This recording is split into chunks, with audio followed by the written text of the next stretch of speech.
This is Dale Everett from AnarchyInYourHead.com, just letting you know that the Anarchy Boogeyman stays up to date with the LCL Report. Hi, this is Terran Lupo and welcome to Low Country Liberty Report. Today I'm going to be talking about a comic. Actually, the person who draws the comic is named Dale.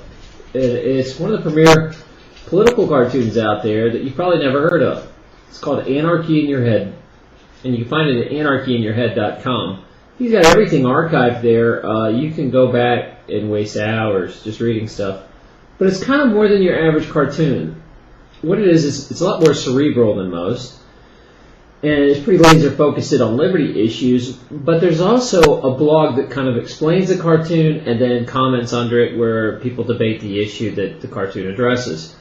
So it's a great way to talk about different ideas of liberty and personal freedom.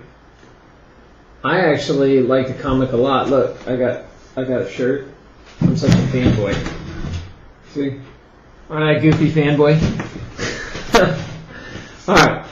I'm going to take you to the interview I did with him and let Dale explain this comics. Hi, I'm here with Dale with Anarchy in Your Head. There you go. And Dale, give me an idea. Why did you start making comics? It was actually just a single, political cartoon idea that I got.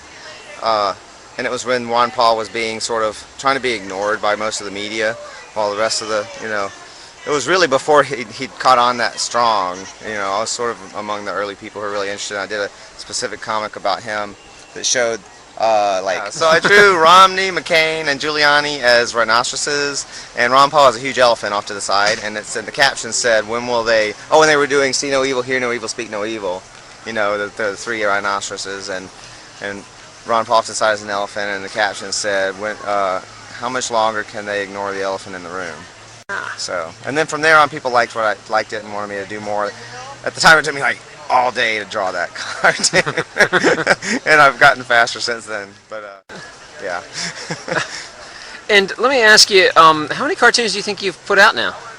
I think it's maybe 150 since I actually started the site and started cranking them out. And every one of them's on the site, right? You can go all the way back. Yeah, they're all archived. All that I've ever. I don't think that Ron Paul one is on there unless it's just in a blog somewhere about how I got started. I should probably do that, but yeah, all the Anarchy in Your Head ones are there. I've been doing them 2 a week for a couple of years now.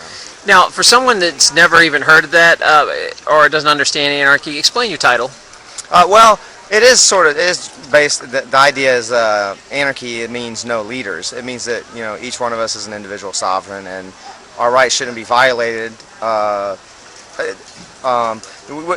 shouldn't use aggressive violence against anyone, and our rights our rights shouldn't be violated, and presumably for order and so forth. But a lot of it is I just thought it was a clever title. I figured a lot of people would hear it and go, it's just like a zany comic, which it is, and it appeals to, I think, to a lot of different people who wouldn't call themselves anarchists. I'm making fun of politicians and ridiculous laws and things like that, and most people can get into that at some point.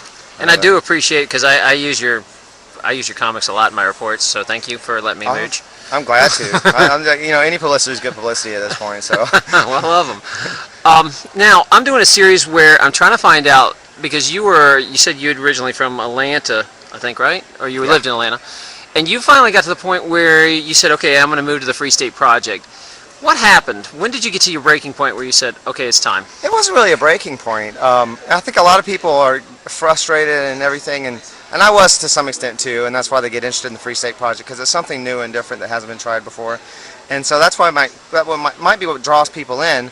But what really got me excited about was meeting people online and stuff like that, and I really like these people. These are really likable people, and I see them doing fun things. I see them doing activism and protests, and also having parties, and I'm like, I want to be there. I want to be up there with all these guys and all these cool people. And so my first night at PorcFest, I met with someone, went out to dinner, and I had decided right then. They basically were telling me, you can just rent a room until you find somewhere more permanent. And when I realized it was totally a viable thing to come up and just live in New Hampshire for a while.